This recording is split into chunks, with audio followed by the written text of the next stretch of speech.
vidéo est sponsorisée par Car Vertical et pas Car Diagonal. Je suis pété de rire, des blagues incroyables toutes les semaines, et puis en plus ce qui est bien c'est que ça se recycle. Car Vertical vous permet de vérifier l'historique du véhicule que vous souhaitez acquérir. Compteur kilométrique trafiqué, dommages et même déclaration de vol. Oh là là, attends voir une seconde, qu'est-ce que c'est que cette BMW 535? Grâce à Car Vertical, je peux savoir que la voiture a tapé début 2017 en Belgique, mais aussi fin 2017 en Belgique. Décidément, putain, faut ouvrir les yeux, hein. Et tu sais qu'en 2022, elle a retapé en France. Alors déjà, il faudrait commencer à passer le permis. Il y a un moment, taper 3 fois devant, tu colles trop. Et distance de sécurité, visiblement, faut l'expliquer 3 fois. Et si l'historique du véhicule acheté ne contient aucune découverte, les crédits vous sont remboursés automatiquement. Et avec le code Sylvain, c'est 20% de réduction sur votre prochain rapport Car Vertical. Oh Sainte Marie, la voiture n'est pas enregistrée en tant que carton. Pas trop simple. Elle est enregistrée en Mileage Rollback. Septembre 2017. La voiture est enregistrée à 212 500 km. Janvier 2022. Au moment De son importation en France. comme par hasard, 118 361 km. J'ai deux explications. Soit le compteur kilométrique a été trafiqué et Car Vertical l'a enregistré, vous permet de le savoir, ou bien la voiture est retournée dans le passé. Ça existe, hein? Bien sûr que ça existe. Et Car Horizontal, ça existe pas peut-être? Mais faut pas le dire. Bien sûr. Non, mais ils veulent pas que je le dise, c'est ça? Hein? Vous m'écoutez, hein? Je le sais, attention! Merci à Car Vertical pour leur soutien et bonne vidéo! Bonjour à toutes et bonjour à tous dans ce nouveau format. Il y a eu deux questions auxquelles j'ai essayé de répondre. La première, c'était: est-ce que tu peux refaire des guides achats? Question que vous avez posée tous les jours. Ça fait 2 ans que tous les jours, vous me demandez de faire des guides achats. Et en même temps, quand tu vois l'état du marché de l'occasion de nos jours, tu peux comprendre que ce que j'ai fait il y a quelques années n'est plus vraiment précis. Sachez que pour la blague, je me suis amusé à aller revoir le guide achat 1500 € qui est sorti il y a 7 ans. Et je vous confirme que les prix de l'occasion ont changé. Si vous êtes acheteur, c'est pas bien. Si vous êtes vendeur, en vrai, pourquoi pas? Et la deuxième question, c'était de potentiellement le faire dans un garage parce que c'est quand même un peu plus sympa. Voilà.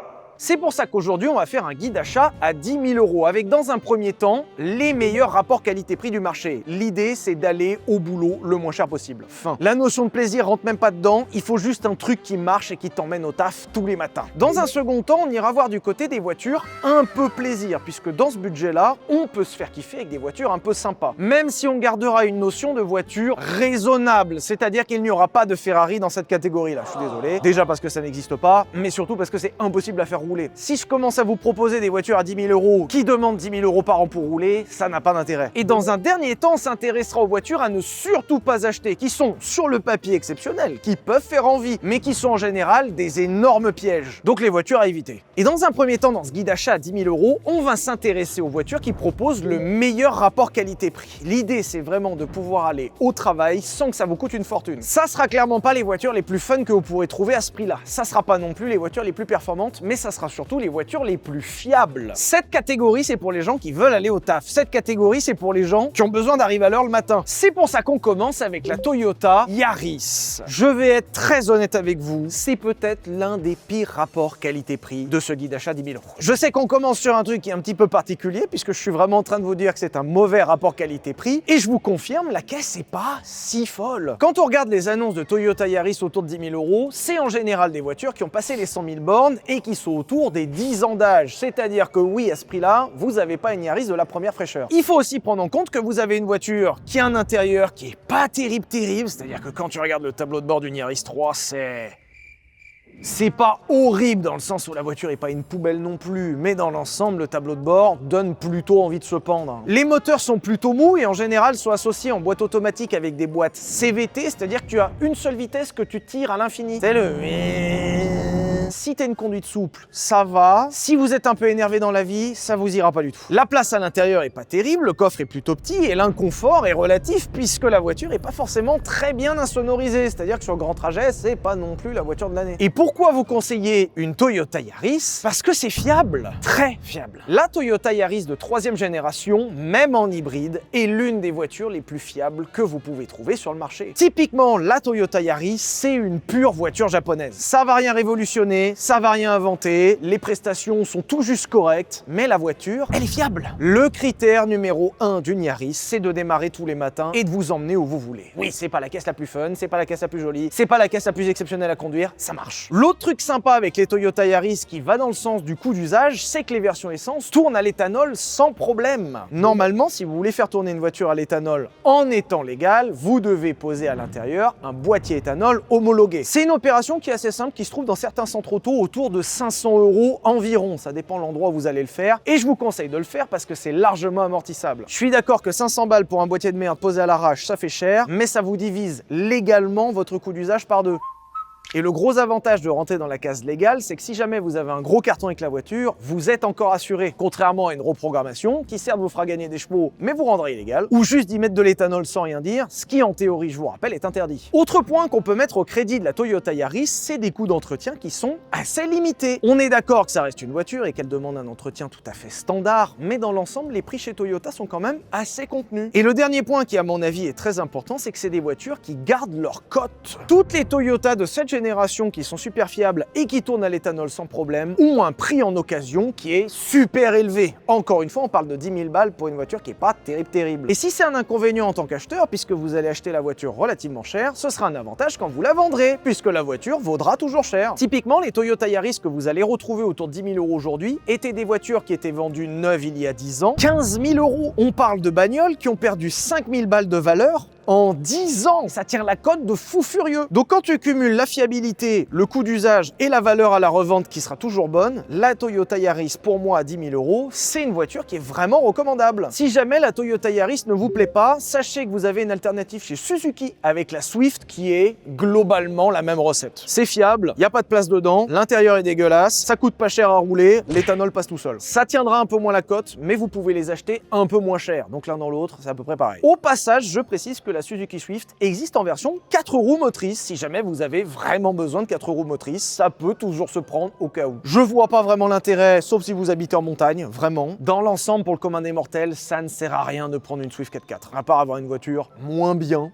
au cas où. La Yaris n'existe pas en 4x4, sauf en GR, c'est pas le même prix, du tout. On trouve des Swift Sport de première génération dans ces prix-là, mais faut pas s'attendre non plus à un missile, et la voiture a une tendance à boire. Parce que le 1,6 litre, En autre alternative très rationnelle que vous pouvez trouver dans ces prix, on peut aborder le cas des Renault Clio, avec principalement pour 10 000 € les Renault Clio 4 ou les Renault Clio 5 avec des bornes. Et ces deux voitures ne proposent rien de nouveau. C'est la même recette depuis 20 ans. Une voiture assez légère avec un châssis qui va bien, un rapport taille-encombrement qui est imbattable parce que tu peux littéralement déménager en Clio en te garant dans un trou de souris. L'assurance coûte pas cher, les pièces coûtent pas cher, l'entretien coûte pas cher, c'est une bonne solution à 10 000 €. C'est pas fun, c'est pas joli, c'est pas original, mais ça marche. On est dans la catégorie arriver au boulot tous les matins et ça marche. J'aurais pu vous recommander plein de modèles dans la catégorie des citadines compactes parce que littéralement tous les constructeurs ont leurs propositions. À mon sens, les Clio 4 et 5 proposent l'un des meilleurs compromis qu'on peut trouver sur le marché à ce prix-là. Et je vais même aller plus loin parce que j'aurais tendance à vous recommander les Clio diesel. Sur les générations de Clio 4 et 5, les moteurs DCI proposés sont en général super fiables. Ça vibre, ça pue, ça fait un bruit de merde, mais ça consomme rien et c'est fiable. C'est vraiment pas rare de passer sous la barre des 5 litres au 100 avec une Clio 4 DCI. Je sais que le gasoil en ce moment est vraiment pas donné et qu'à la première pénurie ça passe les 2 €. 4 litres au 100. Je sais qu'il existe plein d'alternatives un peu plus raffinées et un peu plus originales dans ces tranches de prix. Mais justement, l'intérêt de la Clio, c'est que c'est pas original. Vu que c'est des voitures qui sont incroyablement répandues, aujourd'hui, le prix des pièces pour les Renault Clio gasoil ne coûte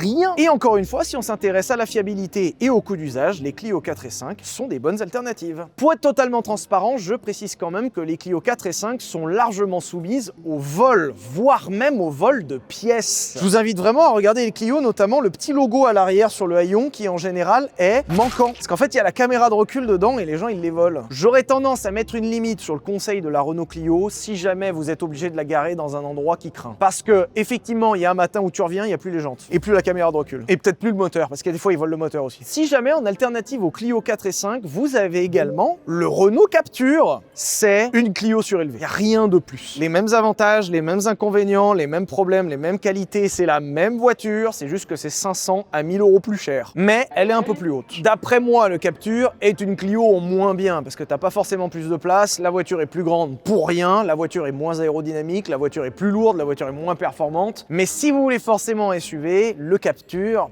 il a les mêmes qualités que la Clio. Au rayon des SUV, si ça vous tient vraiment à cœur d'en acheter un, je peux vous proposer le Hyundai Tucson. Et la principale qualité que je pourrais donner au Tucson, c'est que c'est une voiture. C'est une bonne gueule, c'est pratique, c'est habitable, c'est correctement confortable et ça fait tout bien. Dans la catégorie des SUV compacts, le Tucson est peut-être l'un de ceux qui est le plus polyvalent. C'est vraiment pas la voiture la plus sympa que vous aurez dans votre vie. C'est à voir comme un yaourt nature.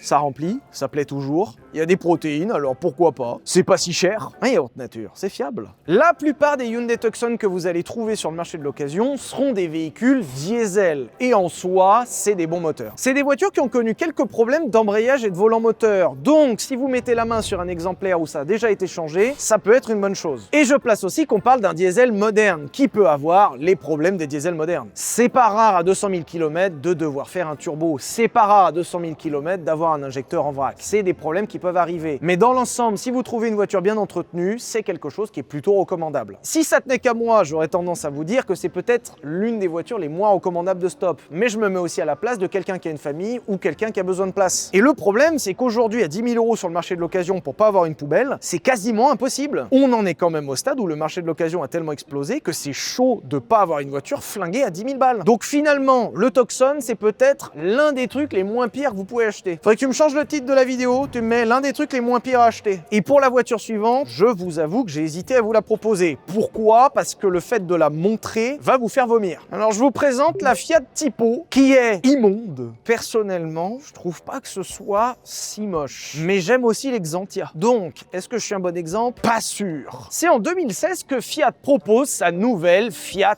Tipo. La Fiat Tipo était proposée sur le marché comme une alternative low cost. L'idée, c'était vraiment de taper bas en termes de prix. Et ils y sont arrivés. L'idée de la Fiat Tipo, c'était de proposer les mêmes qualités qu'une Logan. C'est vraiment la même caisse en un peu mieux et un peu moins cher. On parle d'une voiture qui est fiable, qui tient bien la route, avec de la place à l'intérieur, avec des performances étonnantes, notamment en 120 chevaux. Alors, j'ai pas essayé, mais il paraît que ça marche étonnamment fort. Et une voiture qui est pas chère. C'est pas rare aujourd'hui de tomber sur des Fiat Tipo avec relativement peu de bornes à 10 000 €. En 1,4 litre essence, c'est des voitures super fiables qui tournent à l'éthanol et en gasoil, ça pompe moins de 5 litres en marchant super fort. Soyons tout à fait honnêtes, mais il faudra accepter un tableau de bord qui est pas terrible, une insonorisation qui est plutôt perfectible et une gueule qui est pas... c'est pas fun, quoi. Et toujours au rayon des voitures fiables et pratiques, j'aurais tendance à vous conseiller la Dacia Sandero. On parle d'une voiture qui fait partie des meilleures ventes en France et une voiture qui est largement répandue. Et justement, c'est une bonne chose.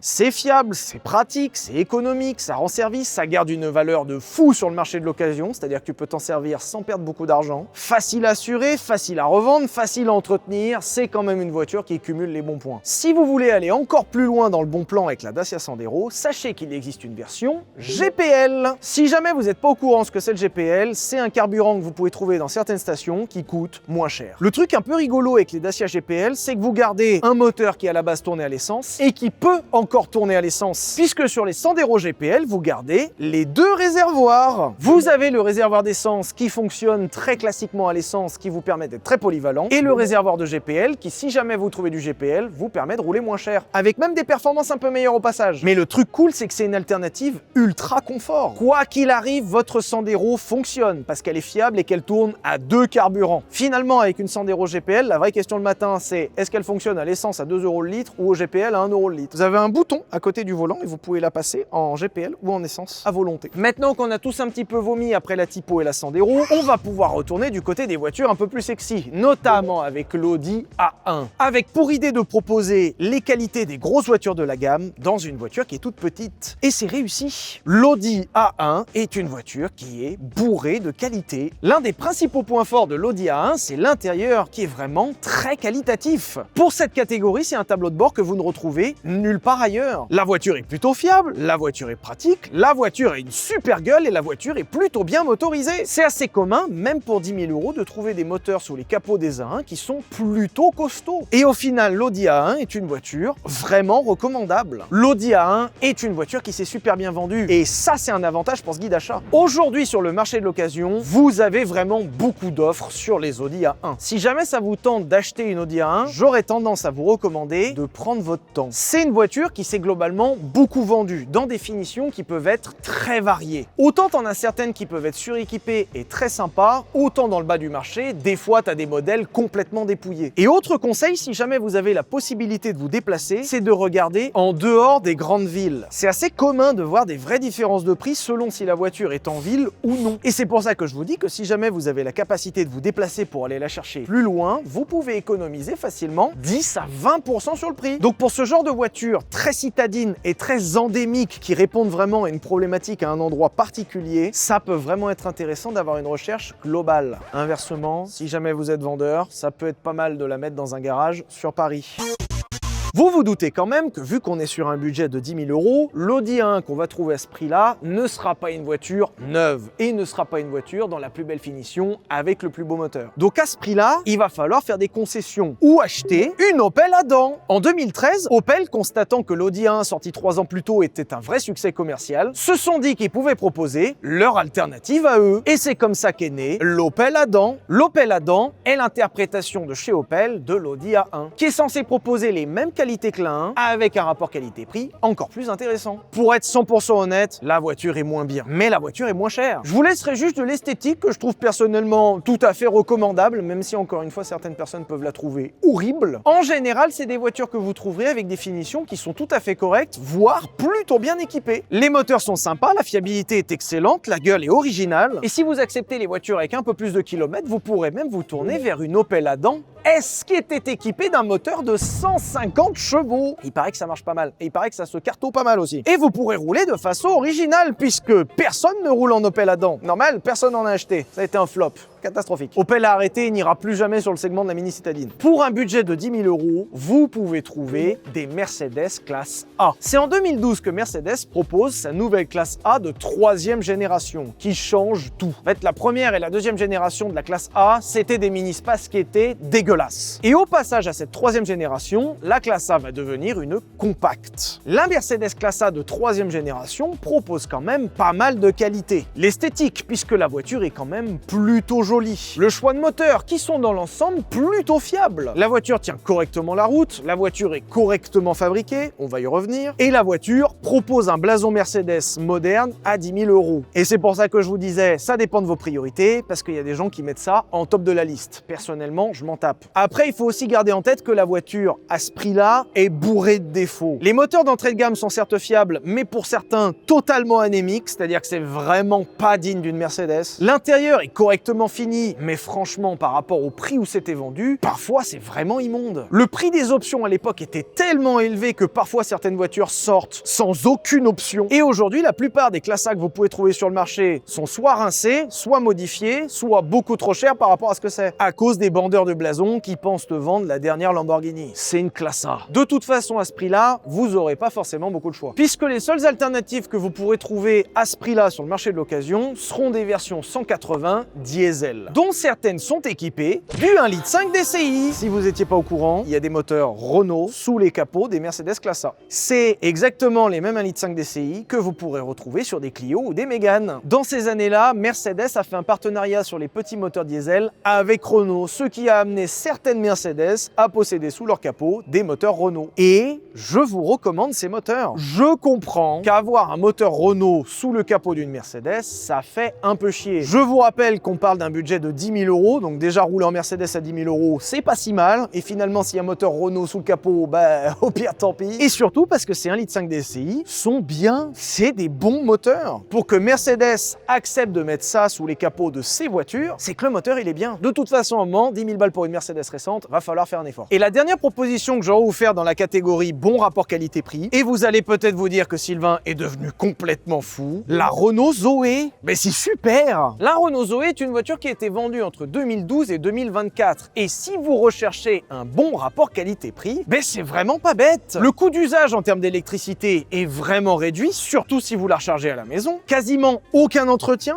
aucune limitation de circulation, même les jours de grande pollution, et une fiabilité qui est globalement excellente, ce qui fait de la Renault Zoé une super caisse pour aller au travail tous les matins. Ça, c'est pour les points positifs, ce qui ne vous dispense pas d'être vigilant à l'achat. La Renault Zoé a existé avec 3 niveaux de puissance et 3 niveaux de batterie. D'où la nécessité d'être vraiment vigilant à l'achat, parce qu'il y a une vraie différence entre les premières versions à 22 kW de batterie et les dernières avec 52 kW de batterie. Selon les années, la capacité de la batterie peut varier du simple au double, d'où la nécessité d'être vigilant. En plus de ça, l'autre point important sur les batteries des Zoé, c'est qu'elles sont parfois en location. Quand la Zoé sortait neuve en concession, Renault vous laissait le choix de louer ou d'acheter les batteries. L'idée à travers ça, c'était déjà de proposer un prix d'accès plus abordable et aussi de convaincre les gens qui étaient un peu sceptiques. Pour rappel, la Renault Zoé sortait en 2012, à une époque où la voiture électrique était très peu répandue. Et c'est pour ça qu'à cette époque, la location, c'était vraiment une alternative crédible. Si tu avais peur d'investir dans une batterie qui te claque dans les doigts, tu pouvais la louer et la rendre à Renault en cas de problème. Dans les faits, sur le marché de l'occasion aujourd'hui, c'est potentiellement chiant. Je précise bien que ce qui est loué dans la Renault Zoé, c'est pas la voiture, c'est les batteries qui sont à l'intérieur. Ce qui vous donne la possibilité d'acheter une Renault Zoé dont les batteries sont louées. Et c'est là le piège. Si vous achetez une Renault Zoé dont les batteries sont en location, vous allez hériter du bail de location. Donc ça va être à vous d'assurer le prix de la location. Ce qui en soi est pas forcément un problème puisque les Renault Zoé avec des batteries en location sont moins chers que les Renault Zoé avec les batteries en achat. Mais évidemment, le mauvais côté, c'est que vous devez vous acquitter de la location tous les mois. Ce qui en soi est pas une mauvaise alternative, mais il faut être juste bien au courant parce que se retrouver à devoir une location à 100 balles par mois alors que vous le saviez pas, c'est potentiellement un peu relou. C'est pas forcément la voiture la plus jolie qu'on ait vue, c'est pas la voiture la plus habitable qu'on ait vue, mais c'est une voiture qui a un châssis qui est tout à fait correct, des performances qui sont très correctes, surtout avec les gros moteurs. Et encore une fois, c'est une voiture fiable et économique. Et finalement, c'est peut-être ce qu'on demande à une voiture qui doit t'emmener au boulot tous les matins. Il y aurait 2 conseils que j'aurais tendance à vous donner avec l'achat d'une Renault Zoé. Et le premier point sur lequel il faut être vigilant, c'est la capacité de recharge. Certaines Renault Zoé sont équipées de chargeurs rapides qui leur permettent de recharger jusqu'à 50 kW, ce qui en fait une alternative OK pour voyager. C'est pas terrible, vous irez pas forcément très loin, mais c'est OK.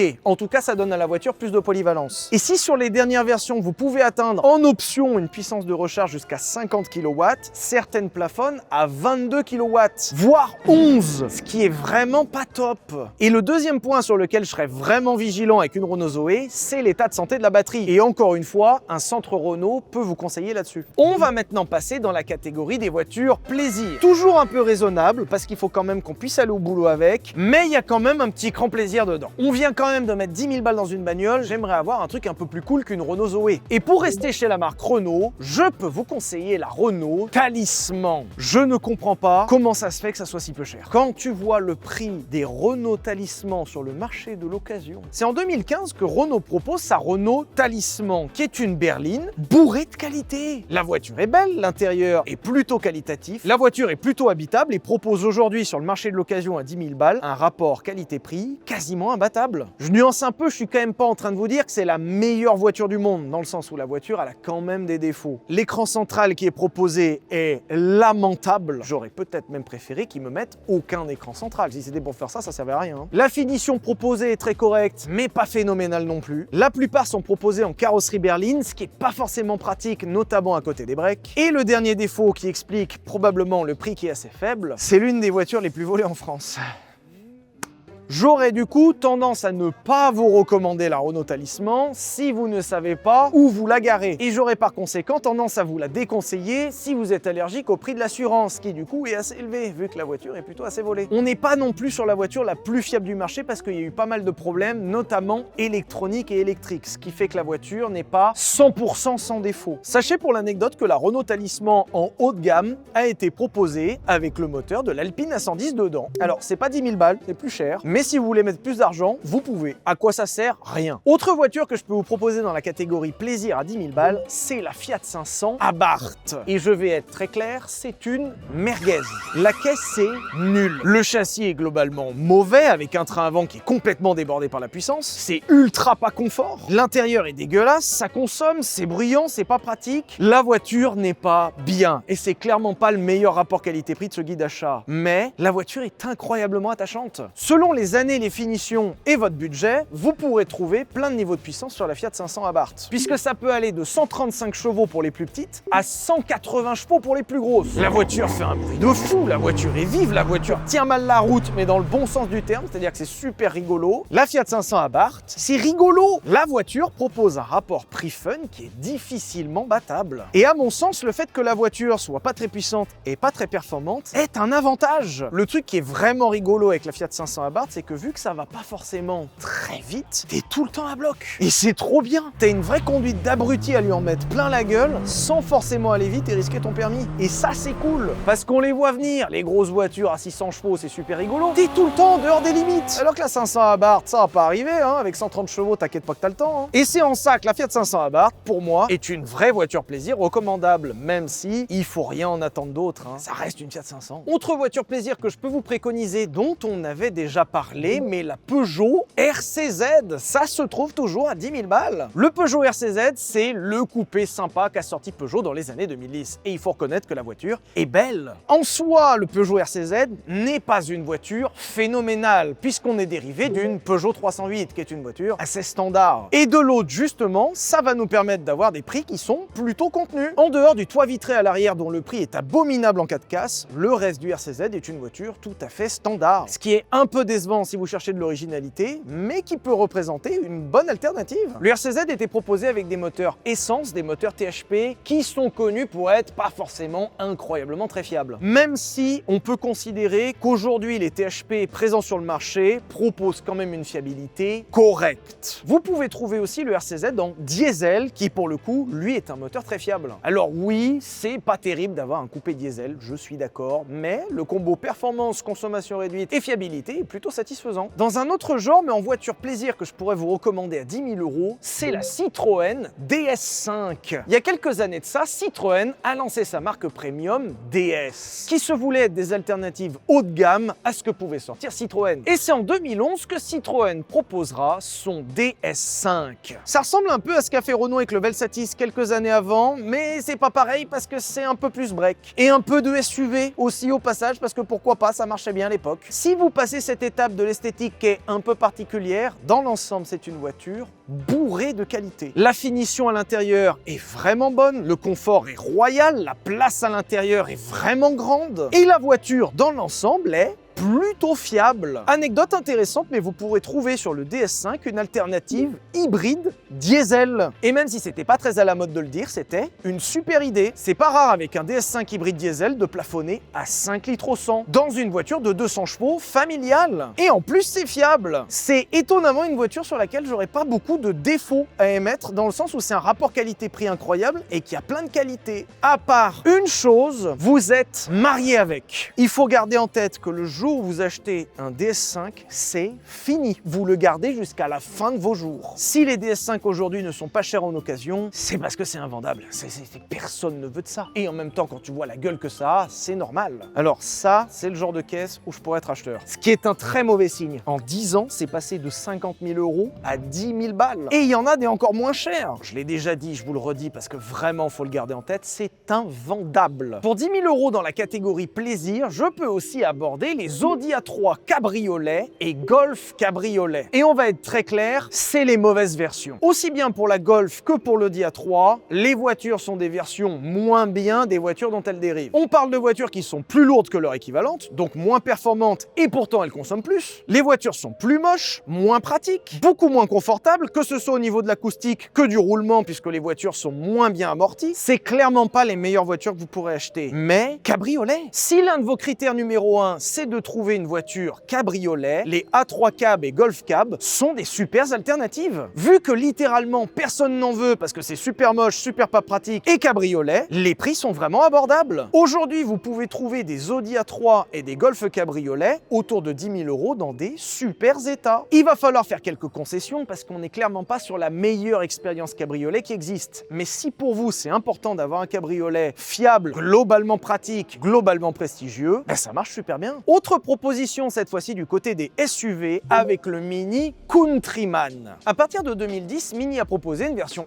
SUV de sa Mini qui s'appelle le Countryman. Et c'est assez sympa à conduire. C'est un petit peu fou à dire de la part d'un SUV, mais c'est peut-être l'un des SUV les plus rigolos à conduire. C'est une voiture qui dans l'esprit se veut être premium, mais de l'autre côté, t'as pas vraiment les qualités d'une voiture premium. C'est étonnamment peu confortable parce que les suspensions et les sièges sont super durs, c'est pas très bien insonorisé, l'intérieur est pas super bien fini, les moteurs sont à la peine parce que c'est plutôt lourd et dans l'ensemble la voiture est clairement pas une voiture incroyablement réussie. Et si votre critère principal c'est d'avoir un SUV, le Mini Countryman c'est une super alternative. Et je sais que parmi vous il y a certaines personnes qui valorisent le fait que ça soit assez statutaire parce que t'as pas l'impression que ça vaut que 10 000 balles. Typiquement tu vas voir des gens qui y connaissent rien, ils vont te dire que c'est une bagnole qui vaut facile 20, 30, 40 000. Alors que pas du tout, t'as mis 10 000 balles. Pour 10 000 €, on peut aussi se faire plaisir avec une voiture ancienne. Et j'aurais tendance à vous proposer la Mercedes 190. On va quand même mettre quelques conditions à cet achat, mais ça peut s'envisager. La Mercedes 190, c'est la classe C des années 80. C'est la petite Mercedes de l'époque, qui est bourrée de qualité. La caisse est magnifique, même 40 ans plus tard. L'intérieur est très qualitatif et bien construit, et la voiture est d'une fiabilité exceptionnelle. Mais alors jusque-là, je vous ai parlé de voitures fiables. Là, on parle de voitures fiables. La Mercedes 190, quelle que soit la motorisation, fait partie des voitures les plus fiables de l'histoire. Et ça arrive de voir certaines de ces voitures dépasser le 1 000 000 de kilomètres. Là où je disais qu'on allait mettre quelques conditions sur cet achat, c'est que c'est une voiture qui a plus de 40 ans. À conduire, c'est absolument pas dynamique, mais c'est-à-dire qu'une péniche est plus dynamique que la voiture. L'un des moteurs les plus performants, un 5 cylindres en ligne turbo diesel, fait le 0 à 100 en 13 secondes. Et c'est l'un des plus performants. La voiture a beau être grande, elle est super pas pratique parce que je sais pas comment ils se sont démerdés, mais il n'y a aucune place à l'intérieur. C'est mal insonorisé, ça vibre et ça rouille. C'est d'ailleurs le sujet le plus problématique. Les Mercedes 190 étaient des voitures qui étaient sujettes à la rouille et les Mercedes 190 peuvent vraiment être atteintes par cette maladie. Si je devais vous recommander l'achat d'une Mercedes 190, j'aurais tendance à vous diriger vers des voitures qui ont été entretenues. La plupart des gens vont confondre fiabilité avec l'absence d'entretien, ce qui n'est pas vrai. Une voiture incroyablement fiable peut tomber en panne si elle n'est pas entretenue. Et c'est pas parce que la voiture est incroyablement fiable que ça vous dispense d'entretien. J'aurais tendance à vous diriger vers des modèles entretenus, non atteints par la rouille et si possible, pourquoi pas, avec quelques options quand même. À l'époque, ces voitures étaient vendues tellement cher que la plupart du temps, elles étaient vendues sans option. Ce qui fait que vous pouvez trouver des voitures à la configuration triste, mais genre vraiment triste. Et encore une fois, j'aurais tendance à vous recommander d'être patient. Il y a beaucoup d'offres. C'est des voitures qui se sont vendues à énormément d'exemplaires et il vous suffit d'être patient pour trouver un bel exemplaire, pas trop surcoté. Exactement avec les mêmes qualités et les mêmes défauts, je pourrais vous conseiller la W124, c'est-à-dire la classe E. Littéralement la même voiture en plus grande. La W124, c'est-à-dire la classe E de Mercedes de ces années-là, est une voiture qui proposera les mêmes qualités et mêmes défauts avec les mêmes soucis au niveau de la rouille. Et je vous donnerai exactement les mêmes conseils d'achat. Soyez patient, soyez vigilant et ne vous jetez pas sur n'importe quel exemplaire. Et la dernière voiture que j'aurais tendance à vous proposer dans la catégorie plaisir à 10 000 balles, c'est la BMW série 5 E39. C'est en 95 que BMW a proposé sa nouvelle série 5, la BMW E39, qui est excellente. La E39 a vraiment marqué un jalon dans l'histoire de BMW et surtout un standard sur le marché de la grande berline de luxe. Déjà quand elle sort, la voiture est belle à mourir et même encore aujourd'hui, la voiture est vraiment belle. La voiture est confortable, bien finie, qualitative, fiable, performante avec une super offre de moteur. Pour avoir conduit pas mal d'exemplaires de 39 et en avoir cassé quelques-uns, c'est vrai, la voiture est vraiment bien. Et si jamais ça vous intéresse d'en acheter une, j'aurais tendance à vous dire bon courage. Il est possible que le marché de la E39 soit devenu aujourd'hui un peu glissant. Les exemplaires frappés par la rouille, puisque la rouille est un vrai problème sur les E39. Les exemplaires modifiés et parfois lourdement modifiés. Les exemplaires qui n'ont pas été entretenus. Sincèrement, c'est devenu très compliqué de trouver un bel exemplaire. C'est pas impossible, mais il va vraiment falloir être patient. J'aurais tendance à vous diriger sur des exemplaires avec de l'entretien, si possible qui n'ont aucune trace de rouille, puisque ces voitures, ils sont vraiment sensibles, et même si c'est rare à trouver, des voitures qui ne sont pas modifiées. J'attire aussi votre vigilance sur 2 points que sont le prix des pièces qui sont vraiment élevés et le prix des assurances. Vu que c'est des voitures qui sont souvent modifiées et qui terminent très régulièrement dans des fossés, c'est des voitures qui sont chères à assurer. C'est pour ça que je vous rappelle une règle qui est très importante, faites un devis de l'assurance avant d'acheter la voiture. Ça peut paraître évident, plein de gens oublient. Vraiment, vous seriez surpris de voir à quel point les gens oublient. Le nombre de gens qui m'envoient des messages en disant « J'ai acheté cette voiture, mais l'assureur ne veut pas l'assurer. Comment faire ?» Bah t'es baisé, c'est fini, en fait t'es mort. Et on arrive vers la fin de cet épisode en abordant le sujet qu'on attend tous, les mauvaises idées. Parce qu'aussi étonnant que ça puisse paraître, mais pour 10 000 €, vous pouvez faire des mauvaises affaires. Selon le modèle que vous choisissez, vous pouvez vraiment vous faire baiser. Et quand t'as mis 10 000 balles dans une caisse, disons que tu l'as un peu mauvaise. Vous avez adoré le sujet sur le moteur PureTech. Et je vous remercie d'avoir été aussi nombreux à le regarder. On a adoré, c'est rigolo de se moquer des moteurs qui sont pas fiables. Le PureTech n'est pas le seul, pas du tout. Ford, il y a quelques années, a suivi le même parcours que PSA avec son moteur PureTech. Et on va être très clair, le moteur EcoBoost est le PureTech de Ford. La même. Les moteurs EcoBoost dont on parle sont des petits moteurs 3 cylindres turbo avec plein de technologies, notamment la fameuse courroie immergée. Je me suis pas mal renseigné à propos du moteur EcoBoost, notamment directement auprès de mécaniciens qui m'ont dit que c'était comme le PureTech, mais en pire. De ce que j'ai compris, le moteur PureTech est certes pas fiable, mais au moins à travailler, c'est presque facile, contrairement au moteur EcoBoost qui est même pas sympa à travailler. Et je suis vraiment dégoûté de vous dire ça parce que la plupart des voitures qui sont équipées de moteurs EcoBoost, en général, sont des bonnes voitures. La plupart de ces voitures, comme les Ford Fiesta par exemple, sont des voitures qui sont vraiment super chouettes. Les châssis sont bons, les moteurs sont pétillants, le maniement de la boîte est vraiment sympa, c'est pratique, c'est économique, c'est une bonne gueule, mais moteur EcoBoost. Si jamais vous avez un moteur EcoBoost ou que vous avez vraiment envie d'en acheter un, j'aurais tendance à vous donner les mêmes conseils qu'avec les moteurs PureTech. N'hésitez pas à changer la courroie de distribution tous les 50 000 km parce que dans le doute on sait jamais, et prenez une assistance 0 km. Très bon conseil ça. Autre mauvaise idée, mauvaise alternative qu'on peut trouver dans ce budget, c'est la Twingo 3 électrique. Pour la 3e génération de Twingo, Renault s'est associé à Smart pour le développement, ce qui fait que la Twingo 3 est globalement une Smart. Vous êtes jamais posé la question pourquoi la Twingo 3 avait une architecture si bizarre avec un moteur à l'arrière propulsion? Et bah c'est parce qu'elle est directement dérivée de la Smart qui propose cette même architecture. Et la Twingo 3 a existé en version électrique que j'aurais tendance à vous déconseiller. La Twingo 3 électrique est une mauvaise alternative électrique, surtout quand pour le même prix, vous avez la Renault Zoé en face qui est juste mieux. Le principal problème de la Twingo 3 électrique, c'est la combinaison d'une petite batterie et d'un temps de recharge qui est vraiment long. Il vous faudra à peu près 1h30 de recharge dans les meilleures conditions pour faire 150 bornes. C'est nul. Après, ce que je dis peut être à nuancer. Si vous avez la capacité de la recharger à la maison et que votre usage implique seulement des petits trajets, dans l'ensemble, ça se fait, je suis d'accord avec vous. Mais c'est difficile aujourd'hui d'envisager une Twingo 3 électrique comme une voiture polyvalente, surtout quand, encore une fois, vous avez en face la Renault Zoé. Autre voiture avec une technologie alternative que j'aurais tendance à vous déconseiller, c'est la Toyota Mirai. Ça fait quelques années que Toyota mise sur la technologie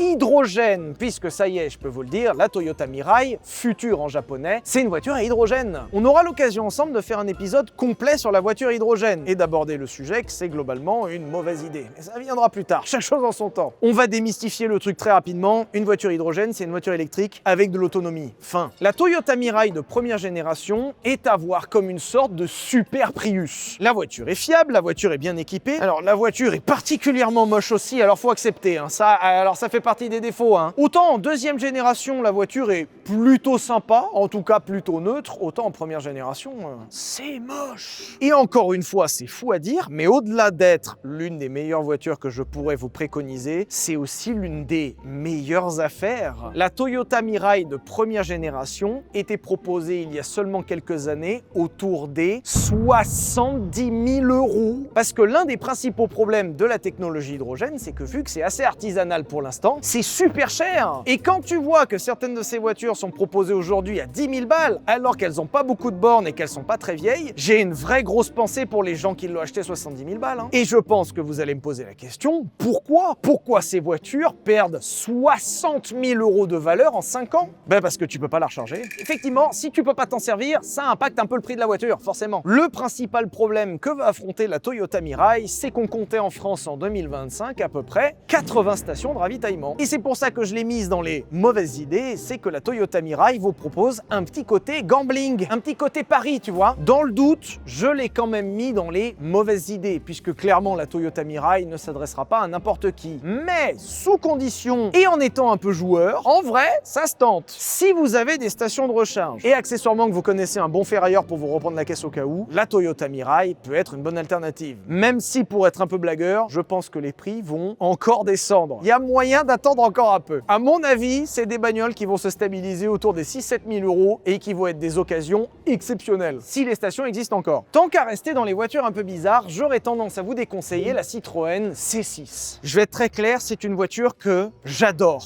Et c'est justement pour ça que c'est une mauvaise idée. La Citroën C6 est l'un des grands fleurons français sortis ces dernières années. La voiture qui se voulait être concurrente des Mercedes Classe E, Audi A6 et BMW Série 5 est une voiture exceptionnelle. Le principal atout de la Citroën C6, c'est son confort grâce à la suspension hydropneumatique. Et pour en avoir conduit, je vous confirme que la voiture est incroyable. Les moteurs sont sympas, les performances sont tout à fait honnêtes, la finition à l'intérieur est vraiment cool et je trouve la gueule de la voiture incroyable, même si encore une fois ça n'engage que moi, franchement faut aimer. Mais on va être très honnête, la voiture est peut-être exceptionnelle, mais la voiture est super pas fiable, c'est une horreur, c'est une catastrophe. À sa sortie, la Citroën C6 a voulu choquer en débordant de technologie. Technologie qui aujourd'hui tombe en panne une par une. Par exemple, les suspensions hydropneumatiques qui rendent la voiture incroyablement confortable peuvent être un enfer. Quand ça se met à tomber en panne, et je sais de quoi je parle, j'en ai eu de la Citroën, à la moindre fuite, c'est l'horreur. Problème électronique, injecteur, turbo, la voiture est en carafe en permanence. Et à chacun des problèmes que je viens de vous citer, la plupart du temps, ça nécessite de tomber le moteur. Si tu veux changer les turbos sur une Citroën C6, faut tomber le bloc. Les coûts d'entretien sont catastrophiques. Et là, vous pouvez me dire, oui, mais Sylvain, j'ai envie de me faire plaisir, j'ai un peu d'argent de côté, je peux prendre une Citroën C6 quand même, pas de problème. Citroën ne les prend plus en charge.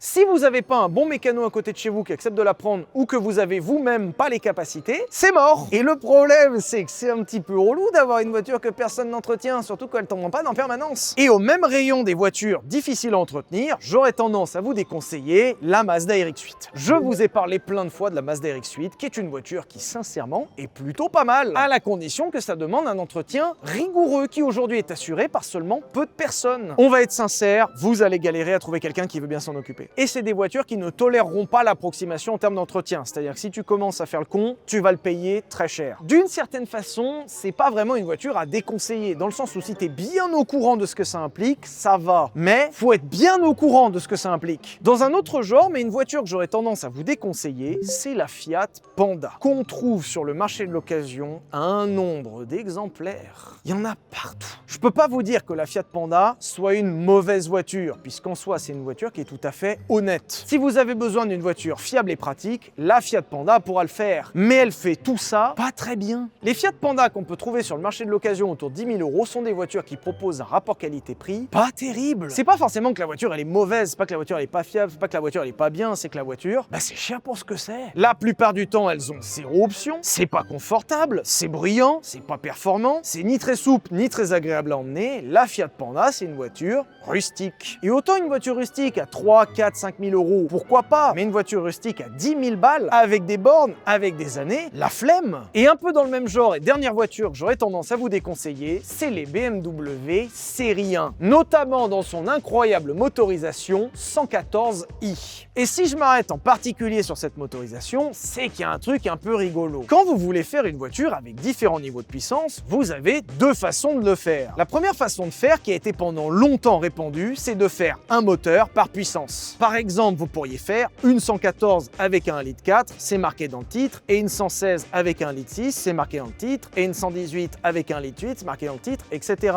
Et même si c'est une technique qui a été pendant très longtemps répandue, dans les faits, c'est super pas rentable. Sur ce genre de voitures qui peuvent avoir jusqu'à 10 propositions différentes, pourquoi t'emmerder à faire 10 moteurs différents quand tu peux en faire un gros que tu brides? Par exemple, sur la génération de BMW Série 1 F20, les 114, 116 et 118i ont le même moteur. moteur, c'est exactement le même moteur dans des puissances différentes. La seule nuance étant une bride électronique. Et ce pourquoi je vous déconseille ce genre de voiture à 10 000 €, c'est principalement pour deux raisons. La première raison, c'est qu'à ce prix-là, vous aurez en général accès à des voitures plutôt dépouillées. Vous aurez le droit au petit moteur avec des finitions vraiment pas folles. L'Apple CarPlay, la clim auto, la hi-fi un peu sympa, y a rien. Et la deuxième raison qui fait que j'aurais tendance à vous les déconseiller, c'est que je viens de vous dire à l'instant que c'est des voitures qui étaient bridées. Donc des voitures qui sont très souvent débridées. La plupart des série 1 que vous trouverez de cette génération ont des moteurs qui en général sont tapés. Et je suis d'accord avec vous que c'est rigolo, puisqu'effectivement c'est des bagnoles qui peuvent passer à 200 chevaux d'un claquement de doigts. C'est-à-dire que t'as acheté une 114 à 10 000 balles, t'as une bagnole à 200 chevaux propulsion. Et c'est le problème. Je vous rappelle qu'une voiture modifiée au niveau de la puissance, c'est une voiture qui est illégale et une voiture que l'assurance ne prendra pas en charge. Alors oui, mais c'est pas grave, au pire je me sors, je paye mes réparations moi-même. Ça marche pas comme ça. Demain tu fauches quelqu'un, c'est prison et tu payes à vie. Le problème de ces voitures, c'est que c'est tellement tentant de les modifier qu'elles sont souvent modifiées. Et les assureurs le savent. Gardez en tête qu'au moindre pépin un peu grave, notamment en termes de corporel, l'assurance va venir chercher et l'assurance va se dédouaner au maximum. Si demain vous avez un problème avec une voiture comme ça, vous allez le payer très cher. Et de façon générale, vous allez le payer cher tous les ans. Aujourd'hui, les primes d'assurance de ces voitures, par rapport au fait qu'elles sont souvent modifiées et par rapport au fait qu'elles arrivent souvent au talus, peuvent avoisiner les 2 000 voire 3 000 € par an d'assurance. Acheter la voiture 10 000 balles, c'est bien, 3 000 € d'assurance par an, c'est autre chose. Et c'est pour cette raison que j'aurais tendance à vous déconseiller ces voitures, parce que quand tu fais le compte, bah c'est pas terrible. 10 000 balles pour une voiture qui a zéro option, chère en assurance, chère en entretien, et qui peut vous apporter des problèmes aussi bien en fiabilité qu'en légalité, dans l'ensemble, j'aurais tendance à dire que c'est plutôt un mauvais calcul. Bien sûr que ça se fait, dans l'ensemble, c'est pas non plus le pire choix de cette liste, mais gardez en tête que c'est un achat à faire avec précaution. Merci d'avoir regardé ce guide d'achat 10 000 €, j'espère qu'il vous a plu. Pensez à commenter si jamais vous voulez d'autres montants et encore d'autres conseils. Et on se retrouve jeudi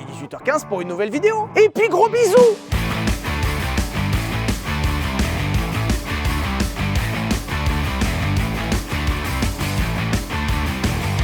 Ça fait même pas la même puissance parce qu'elles font pas 280 chevaux. Après, ça se carto, je crois. Je crois que toutes mes remarques, ça va être à base de ça se carto, ça. La chaîne, un Sylvain Carto.